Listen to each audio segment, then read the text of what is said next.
3 ayat 23 sampai ayat 25 itu menjadi acuan sehingga kita boleh merayakan perayaan Yom Teruah ini. Nah, Bapak Ibu Saudara-saudara, khususnya bagi teman-teman yang baru bergabung mungkin dengan Kehilat Penuai, masih rada-rada bingung. Karena apalagi kalau baru pertama kali mengikuti perayaan-perayaan yang kita rayakan, yang sekali lagi semua itu dilandaskan kepada firman Tuhan, dilandaskan kepada kitab suci. Kita bukan mengikuti yang namanya orang Yahudi. Kalaupun orang Yahudi menjalankan atau melakukan merayakan perayaan Yom Teruah hari ini, ya, itu karena mereka menjalankan apa yang diamanatkan oleh Yahweh Elohim, yang disembah oleh Abraham, Yitzhak, dan Yakub nenek moyang mereka, yang sudah dia perintahkan untuk disampaikan kepada orang Israel melalui perantaraan Moses.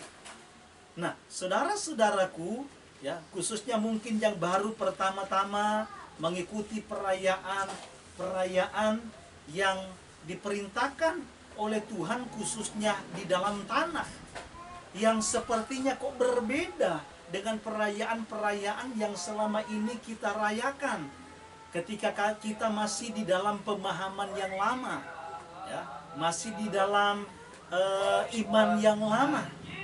Ya. Nah, saudara-saudara, sehingga ada yang berpikir, bukankah di dalam perjanjian yang dibaharui atau perjanjian baru ada ayat firman Tuhan yang menyatakan, khususnya Kolose pasal yang kedua ayat yang ke-16 dan yang ke-17, bahwa perayaan-perayaan itu merupakan bayangan daripada apa yang akan datang. Tetapi wujud dari bayangan itu tidak lain adalah Yeshua HaMashiach. Penggenapan daripada perayaan-perayaan itu adalah Yeshua HaMashiach. Sehingga ada orang-orang yang memahami bahwa kalau kita sudah beriman kepada Yeshua HaMashiach, maka perayaan-perayaan ini tidak perlu lagi untuk dijalankan.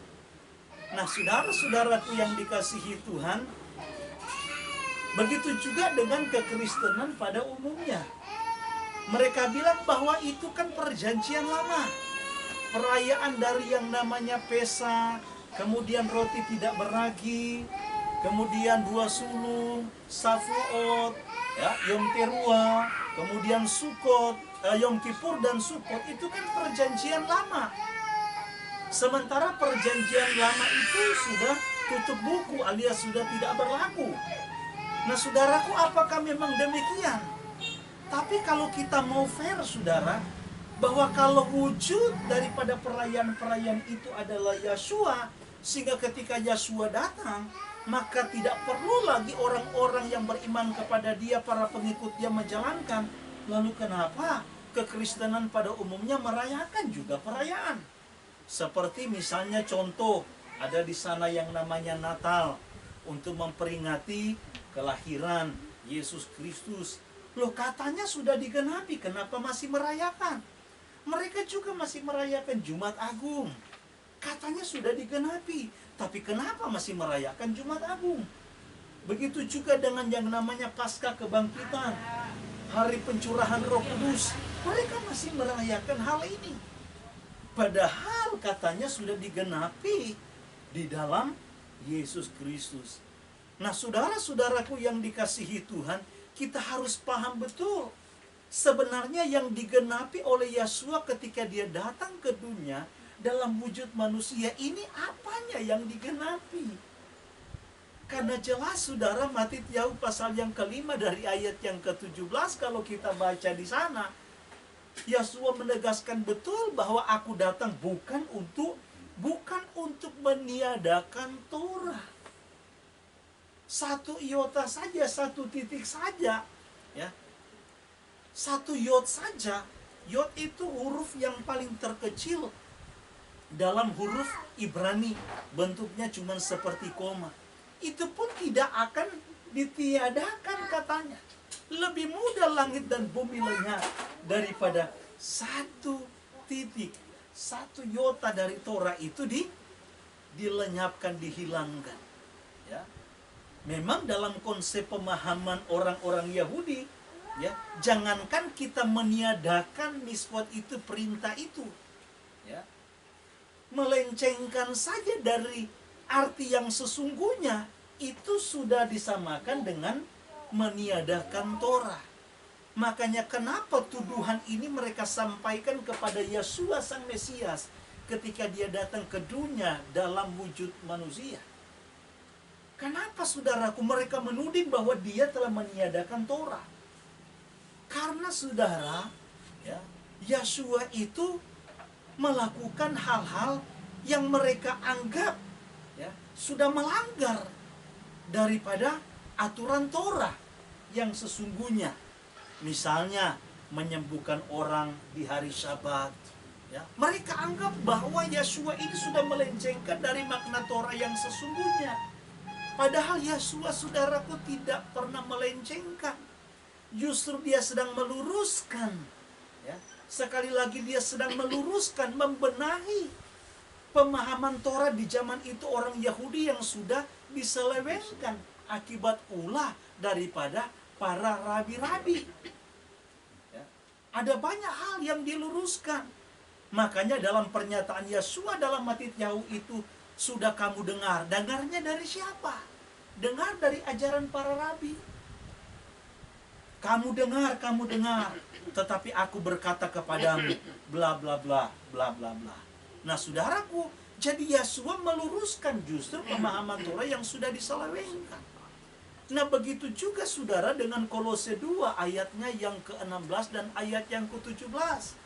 Bukan berarti bahwa Yeshua itu sudah datang, ya, karena dia sudah menggenapi, maka perayaan-perayaan itu sudah tidak perlu.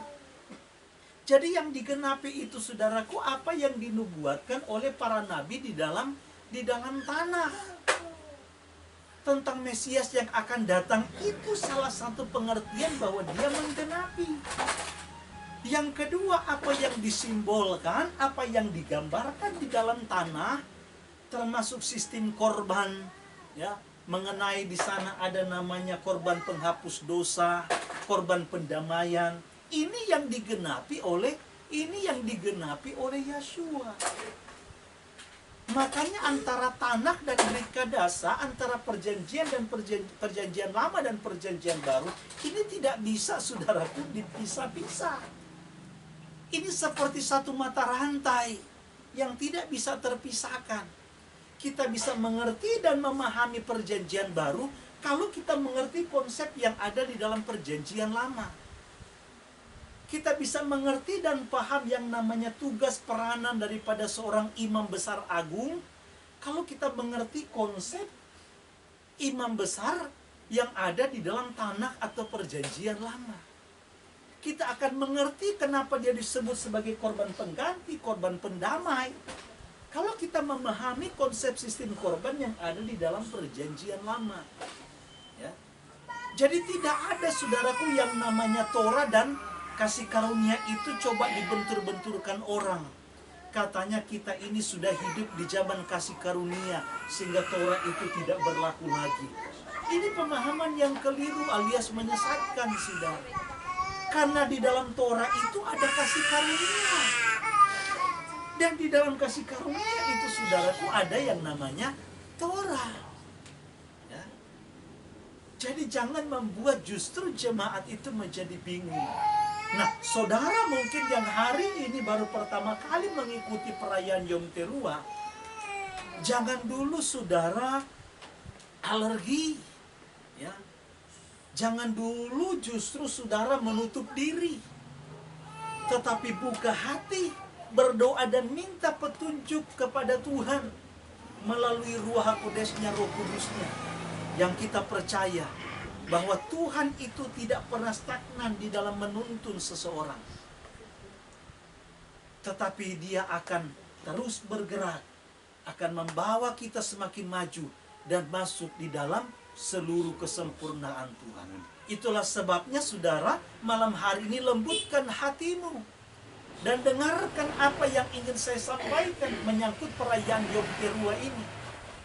Enggak salah apa yang dikatakan oleh Saul kepada jemaat yang ada di Kolose, bahwa memang perayaan-perayaan itu merupakan gambaran. Tetapi wujudnya, penggenapannya, artinya semua perayaan itu harus digenapi di dalam Yeshua. Yeshua sebagai penggenapan. Dia sebagai domba Pesah, dia sebagai roti sulung yang turun dari sorga, yang tidak beragi, yang tidak berdosa. Dia sebagai buah sulung kebangkitan. Ya. Shavuot, saudaraku, dialah yang mengaruniakan Ruh HaKodes kepada umat Tuhan, yang memberikan Torah, menukik Torah itu di dalam hati manusia. Yeshua sendiri. Begitu juga saudaraku dengan perayaan Yom Teruah. Ya. Nah, saudara-saudaraku yang dikasihi Tuhan, jadi Yom Teruah ini atau yang diperintahkan Tuhan dirayakan setiap tanggal 1 bulan Tisri. Jadi kalau bulan Tisri berarti kita mengacunya kepada penanggalan kalender Yahudi, bukan kalender kita, bukan kalender Gregorian, ya. Karena di kalender kita nggak ada yang namanya bulan Tisri. Ya. Kalau juga disebut di sana bulan ke-7, bukan berarti itu adalah bulan Juli, ya. Tetapi sekali lagi penanggalan kalender Yahudi. Nah, pada tanggal 1 Tisri itu juga saudara, itu bersamaan dengan yang namanya perayaan tahun baru sipil orang Yahudi. Makanya perayaan Yom Teruah ini juga disebut sama orang Yahudi sebagai perayaan Rosh Hashanah. Ya, perayaan Rosh Hashanah. Kenapa? Karena ya, orang Yahudi itu yang sering kali saya jelaskan, itu mereka memegang yang namanya 2 kalender.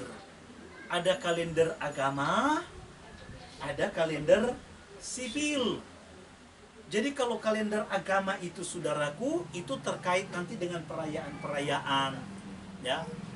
Nah, kalender agama itu dimulai dengan yang namanya bulan Nisan atau bulan Abib.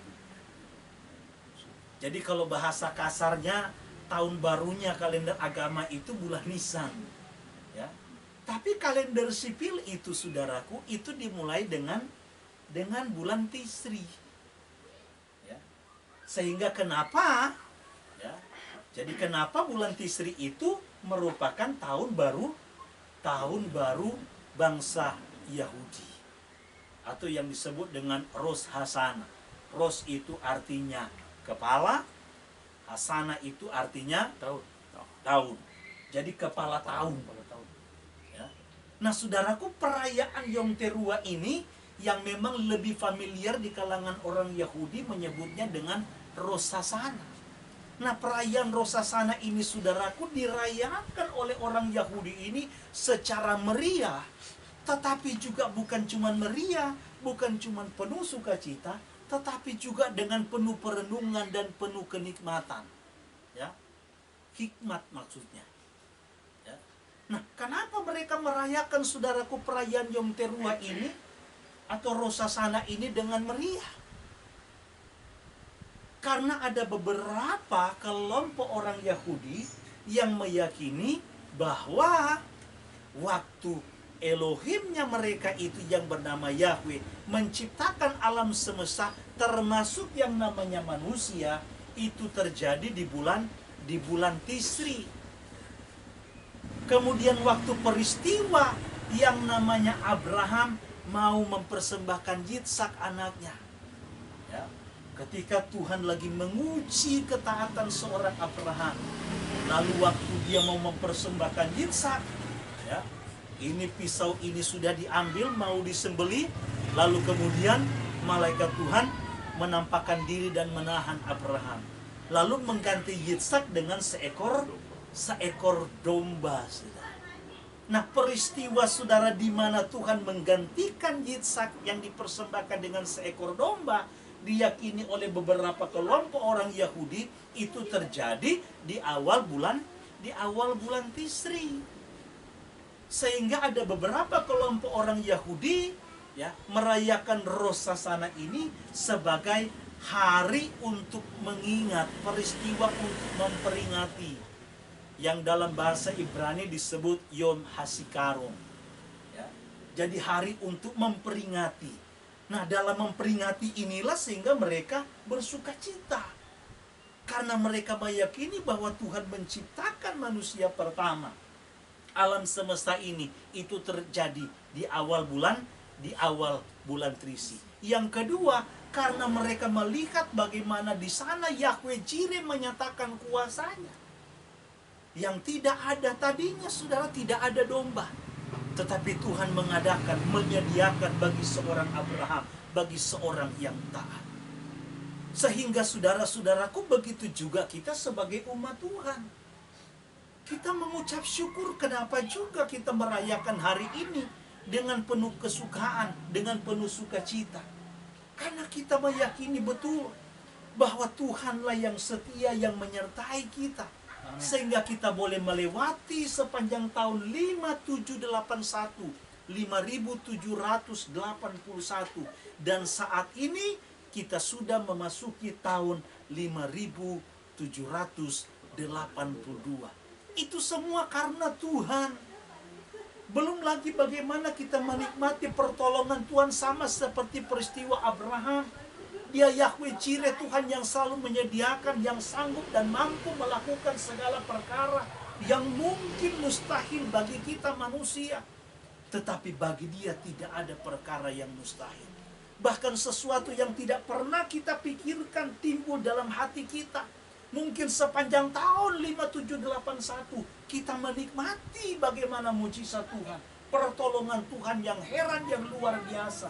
Sehingga hari ini pun kita boleh merayakan perayaan Rosh Hashanah ini, tahun baru ini, dengan penuh sukacita, dengan penuh rasa syukur.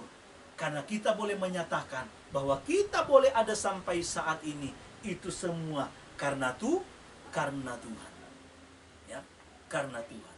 Nah, saudara-saudaraku yang dikasihi Tuhan, kemudian ya, kenapa saudara mereka merayakan perayaan Yom Teruah, Rosh Hashanah itu dengan sukacita, ya, dengan meriah? Karena memang saudara, satu Tisri itu, ya, atau hari peniupan shofar itu, mereka meyakini betul itu sebagai sebuah tanda dimulainya, ya, yang namanya pemerintahan Mesias sebagai raja. Mereka meyakini betul bahwa akan ada satu saat, akan ada satu masa di mana Sang Mesias itu akan mengumpulkan seluruh Israel, baik yang asli maupun yang goim, baik yang asli maupun yang di diaspora, dikumpulkan, dipersatukan kembali.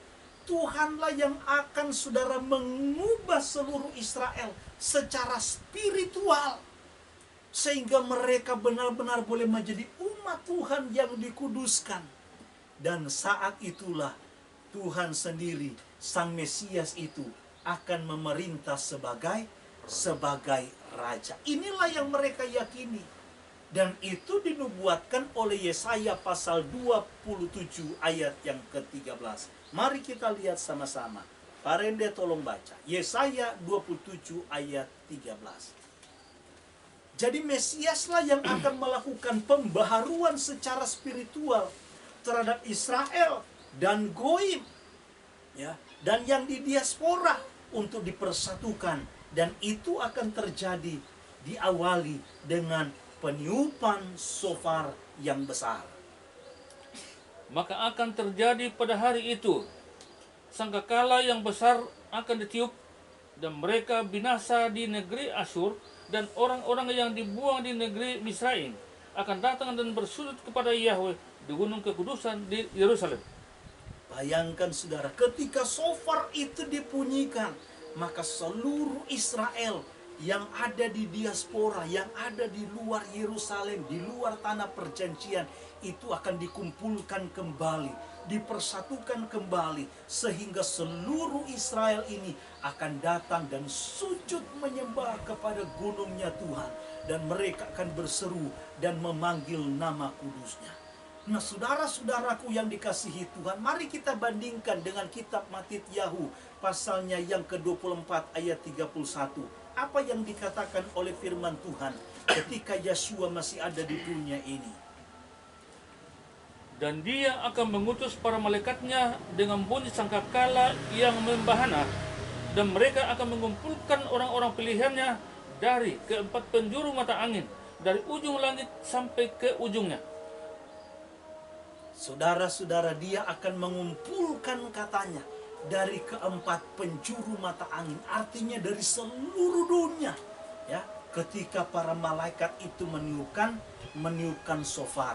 Jadi perayaan peniupan shofar ini, saudaraku, memiliki makna profetik yang sangat tegas, yang sangat kuat, yang kita percaya itu benar-benar akan digenapi oleh Tuhan. Siapa yang akan datang, siapa yang akan mengumpulkan? Tidak lain adalah Sang Mesias itu sendiri. Yeshua itu sendirilah yang akan mengumpulkan yang namanya Israel dan Goim. Yeshua itulah yang akan mempersatukan antara Israel dan Goim. Lalu kemudian dipersatukan, diubahkan secara spiritual untuk dapat menyembah kepada Elohim yang kudus. Jadi saudaraku, inilah yang dikatakan salah satu makna Kolose pasal 2 ayat yang ke-16 dan 17, bahwa wujudnya adalah Yeshua. Yeshua lah yang menggenapi. Jadi ketika shofar itu nanti dibunyikan, Yeshua yang akan datang. Sehingga kenapa pun kita bersuka cita merayakan perayaan Yom Teruah ini. Kenapa kita antusias? Karena kita pun meyakini hal yang sama. Bukankah di dalam kitab Wahyu di sana menyatakan akan ada namanya kerajaan 1000 tahun damai, di mana di sana Mesias yang akan memerintah sebagai raja. Bukankah ini menjadi kerinduan kita bersama agar supaya kita ada di sana, di mana Yeshua berada, di situ pun kita berada. Bukankah itulah yang menjadi janji Yeshua ketika dia katakan dalam Yohanan pasal 14, aku akan pergi kepada Bapa, aku akan menyediakan tempat bagimu, katanya, dan aku akan kembali menjemput kamu, sehingga supaya di mana aku berada, di situ pun kamu berada. Nah, saudara-saudaraku yang dikasihi Tuhan, itulah sebabnya kita merayakan perayaan Yom Teruah ini secara meriah, dalam arti kata dengan penuh sukacita, ya. Lalu yang kedua, orang-orang Yahudi merayakan perayaan Yom Teruah bersamaan dengan Rosh Hashanah ini bukan cuma secara meriah dengan penuh sukacita, tetapi juga dengan penuh hikmat, penuh perenungan, penuh keinsafan, penuh kesadaran. Kenapa, saudaraku? Karena memang kebanyakan orang Yahudi memaknai tanggal 1 Tisri ini sebagai sebuah awal, ya, dimulainya yang disebut dengan Aseret Yemei Teshuva, atau 10 hari pertobatan, di mana 10 hari pertobatan itu yang namanya Aseret Yemei Teshuva itu dimulai pada tanggal 1 bulan Tisri, nanti berakhir pada puncaknya, yaitu pada tanggal 10 bulan Tisri, pada waktu merayakan perayaan Yom Kippur. Nah, 10 hari inilah kurun waktu 10 hari dari tanggal 1 sampai tanggal 10 ini disebut sama mereka sebagai Yomim Noraim, atau 10 hari kenikmatan, ya, keagungan, ya, di mana mereka sepanjang 10 hari ini akan betul-betul datang kepada Tuhan dengan penuh keinsafan, dengan penuh kesadaran. Mereka datang betul-betul untuk introspeksi diri, mereka akan datang untuk membuat komitmen dengan Tuhan, agar supaya mereka boleh menerima pengampunan. Ini adalah hari pertobatan bagi mereka. Ya. Nah, saudara-saudaraku yang dikasihi Tuhan, ini juga yang harus betul-betul menjadi perenungan kita bersama. Bahwa apa yang sudah kita lakukan di tahun-tahun sebelumnya, kalau ada hal-hal yang mungkin yang kita lakukan yang masih belum selaras dengan apa yang Tuhan inginkan, di tahun yang baru ini kita mau introspeksi diri. Kita mau buat komitmen di hadapan Tuhan. Dan kita minta supaya Tuhan memberikan kita kekuatan dan kesanggupan agar supaya kita boleh menjalani tahun yang baru 5782 ini lebih baik lagi, lebih berkenan lagi kepada Tuhan, untuk menyatakan bahwa sesungguhnya kita adalah pengikut-pengikut jalan Tuhan yang hidup. Nah, saudara-saudaraku yang dikasihi Tuhan, itulah sebabnya kenapa ya mereka merayakan perayaan Yom Teruah ini. Itu dimulai dari yang namanya, saya sudah jelaskan beberapa sahabat yang lalu tentang makna prophetik bulan Elul. Jadi bulan Elul itu satu bulan ya sebelum memasuki bulan Tisri. Ya. Dan mereka memulai pertobatan itu dari bulan Elul. Nah, saudaraku, setiap hari di sinagog itu shofar itu harus ditiupkan. Shofar itu harus dibunyikan. Untuk apa, saudara? Untuk mengingatkan orang Israel. Sebagaimana yang dikatakan Amos 3 ayat yang ke-6. Tolong Pak Rende baca. Mari kita lihat sama-sama. Amos 3 ayat yang ke-6. Jika sangkakala dibunyikan dalam sebuah kota, tidakkah orang-orang pun gemetar? Jika terjadi bencana dalam sebuah kota, tidakkah bukan Yahweh juga yang telah melakukannya? Bayangkan firman Tuhan katakan Amos 3 ayat yang ke-6. Apabila shofar itu dibunyikan, apabila sangkakala itu dibunyikan, adakah orang Israel yang tidak gemetar? Adakah orang Israel yang tidak takut? Itulah sebabnya, saudaraku, shofar itu menjadi sebuah tanda peringatan kepada mereka. Shofar itu menjadi suara seruan untuk orang Israel bertobat, supaya orang Israel itu makin insaf dan makin sadar, sehingga mereka makin lebih lagi dalam komitmen mereka untuk betul-betul memperbaiki diri mereka, memperbaiki hidup mereka, supaya hidup di tahun yang baru yang akan mereka jalani itu akan lebih baik. Amin. Kalaupun ini memiliki makna prophetik, sebelum saudaraku hal itu terjadi, ya, sebelum Yeshua memerintah, pemerintahan Sang Mesias itu dimulai, biarlah senantiasa mereka memperbaiki diri, supaya tak kala dia datang, ya, tak kala dia datang, khususnya kita kelompok Mesianik, Tuhan bilang, engkau tidak bercacat, engkau tidak bercacat celah. Nah, saudara-saudaraku yang dikasihi Tuhan, suara pertobatan inilah yang dikumandangkan oleh Yeshua pertama kali ketika dia mau memulai pelayanannya. Dalam Injil Matius pasal 4 ayat yang ke-17, tolong Pak Rende baca. Apa yang dikatakan di sana? Bertobatlah, sebab kerajaan sorga itu sudah dekat. Sejak saat itu, Yeshua mulai berkhotbah dan berkata, bertobatlah, karena kerajaan surga sudah mendekat. Saudara-saudaraku yang dikasihi Tuhan, suara yang dikumandangkan, suara yang diperdengarkan dalam kitab Amos tadi, tidak lain adalah suara seruan supaya orang Israel itu sadar dan bertobat.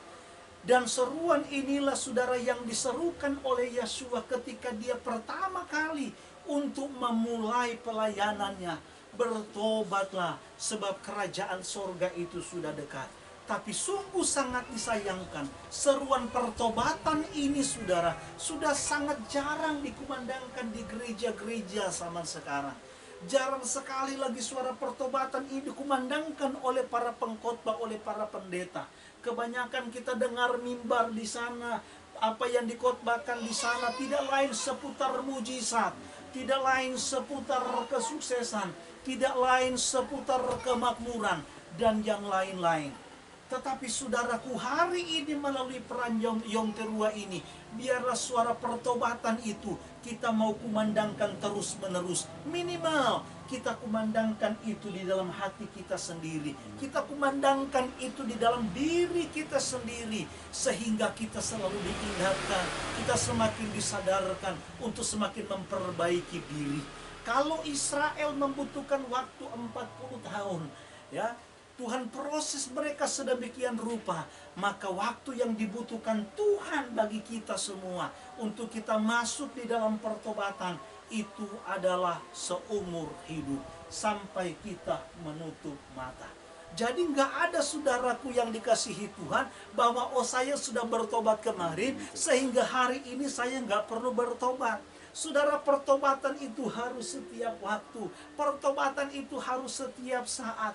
Ya, agar supaya kapanpun Tuhan datang menjemput kita, kapanpun Tuhan datang di awan permai ketika shofar dibunyikan, shofar ditinggikan, maka biarlah kita pun boleh menikmati bersama dengan Tuhan. Kita boleh diangkat bersama dengan Tuhan. Inilah yang menjadi kerinduan kita. Itulah sebabnya saudara-saudaraku, melalui perayaan ini, biarlah kita boleh belajar dari apa yang Tuhan inginkan. Dalam tradisi Yahudi, mereka ada yang namanya upacara membuang taslik. Ya, jadi taslik itu maka mereka suka ada di pinggir danau, sungai, kemudian membuang remah-remah roti, ada juga yang mewakilinya dengan batu, ya, dan yang lain-lain. Ini sebagai sebuah gambaran, sebagai sebuah simbol, sebagai bahasa profetik bahwa mereka mau membuang dosa. Ya, sebagaimana yang dikatakan dalam Mika 7 ayat 19 ayat yang terakhir. Tolong Pak Ren dibaca. 1 menit lagi sudah. Mika 7 ayat 19. Dia akan kembali, dia akan menunjukkan belas kasihan kepada kita, dia akan menginjak-injak kesalahan-kesalahan kita, dan engkau akan melemparkan semua dosa mereka ke dalam tubir laut. Tuhan akan membuang katanya segala dosa umat Israel sampai ke dalam tubir laut. Nah, dari apa yang ditulis inilah sehingga mereka ada upacara seperti itu yang disebut taslik. Jadi remah-remah tadi atau batu itu sebagai ungkapan profetik bahwa mereka mau membuang segala dosa sampai ke tubir laut. Sehingga Yesaya 1 ayat 18 bilang, sekalipun dosamu merah seperti kerdisi, ya, akan menjadi putih seperti salju. Itulah sebabnya saudara, mari kita sama-sama sadar bahwa kita adalah orang berdosa. Tanpa Tuhan kita tidak mungkin bisa dibenarkan. Tanpa bersama Tuhan tidak mungkin kita bisa disanggupkan dan dimampukan. Itulah sebabnya minta Tuhan supaya memampukan kita, supaya dari tahun ke tahun kita boleh makin memperbaiki diri kita, makin hari, makin lama, makin baik, makin dipermuliakan, dan makin menjadi berkat, menjadi terang dimanapun kita berada. Kiranya Tuhan memberkati kita semua. Biarlah melalui Midas hari ini kita boleh semakin diingatkan untuk hidup dalam pertobatan. Kumandangkan suara shofar itu dalam hatimu, kumandangkan itu di tengah-tengah keluargamu, supaya kita boleh senantiasa saling mengingatkan dan saling mendoakan untuk hidup semakin dikuduskan. Tuhan Yeshua memberkati kita semua. Haleluya. Sebagaimana